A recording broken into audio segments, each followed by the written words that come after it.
लोगों का झूठ पकड़ना सीखो सिर्फ 1 मिनट में। गौतम बुद्धा की कहानी।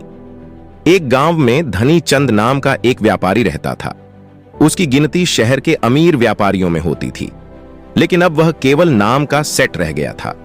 उसका बिजनेस बंद होने की कगार पर आ गया था। बिजनेस में हुए घाटे की वजह से उस पर लोगों का बहुत ज्यादा कर्जा पड़ गया था।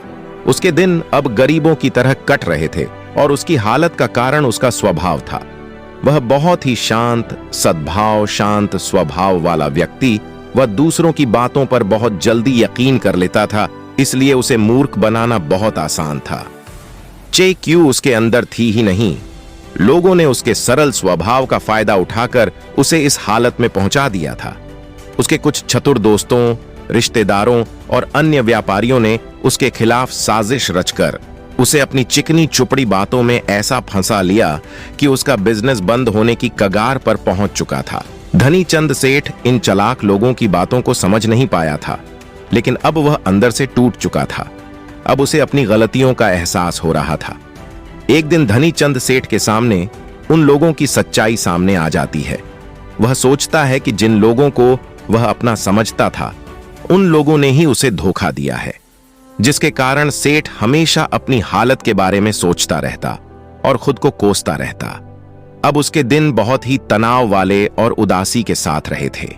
उसकी पत्नी अक्सर उससे झगड़ा करती रहती। अन्य सेठ अब अपना कर्जा मांगने के लिए हर रोज उसके घर पर आते। एक लंबी सेठों की भीड़ ने उसे बहुत ही ज्यादा गहरे सदमे में डाल दिया था। वह अब उन सेठों से बचता बचाता छिपने लगा। अपनी इस हालत से परेशान होकर उसने आत्महत्या करने का फैसला किया और वह आत्महत्या करने के लिए दूर एक पहाड़ी की ओर चल पड़ा।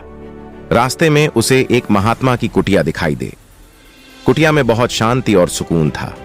सेठ धनी चंद ने देखा कि उस महात्मा के सामने कुछ लोग बैठे हुए हैं और वे उनसे अपनी समस्याओं का समाधान पूछ रहे हैं। यह देखकर सेठ को बहुत ही ज्यादा जिज्ञासा हुई। कुटिया से बाहर आ रहे एक व्यक्ति को उसने रोका और महत्व के बारे में वह पूछने लगा।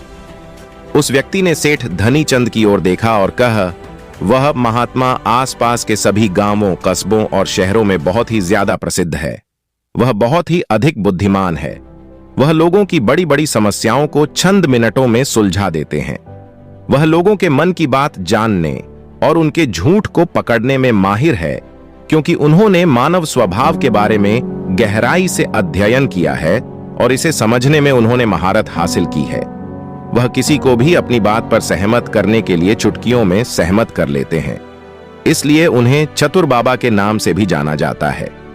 वह व्यक्ति सेठ धनी चंद की ओर देखकर कहता है, अगर आपको भी कोई समस्या है तो आप उनसे समाधान पूछ सकते हैं। यह कहकर वह व्यक्ति वहां से चला जाता है।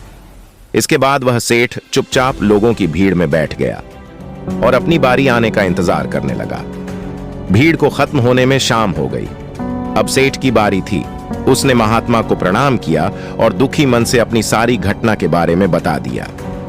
वह महात्मा सेठ की बातों को बहुत ध्यानपूर्वक सुन रहे थे और फिर शांत स्वर में उत्तर दिया, इंसान को इतना शरीफ नहीं होना चाहिए कि वह हर किसी की बातों पर विश्वास कर ले और जो लोग कहें वही करना शुरू कर दें।